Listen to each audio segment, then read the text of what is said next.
President Aquino says the government will take the necessary steps to determine if there's irregularity in the sale of 2 brands of cigarettes below their cost of production. Let's have the details from Alvin Baltazar.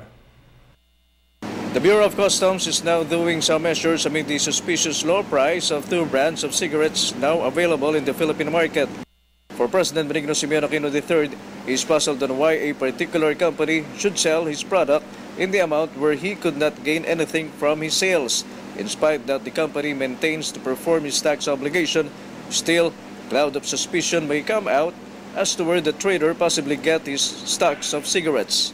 This issue arose, sir, because there are, I think, 2 brands right now that, if you work backwards, seem to be selling below their cost of production. This is Mighty and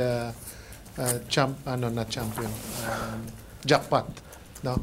One from Mighty and the other one from Philip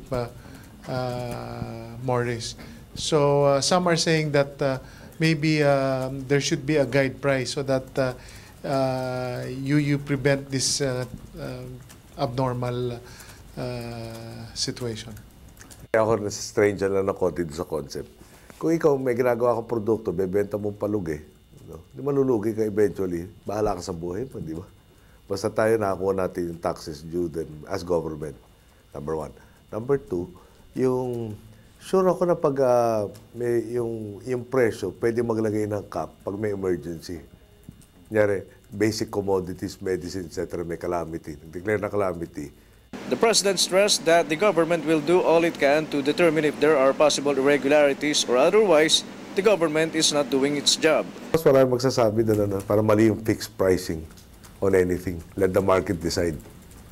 Pero I go back, yung on a philosophical basis naman, if they're doing that and they're still making money, therefore they're getting it from somewhere. And they're getting it from somewhere, niloloko gobyerno.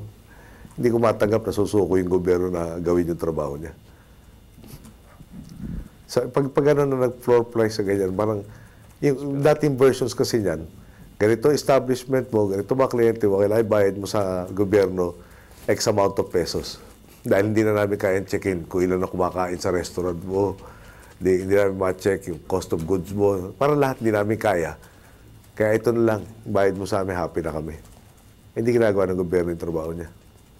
For the People's Television, Alvin Baltazar, Nepido, Myanmar.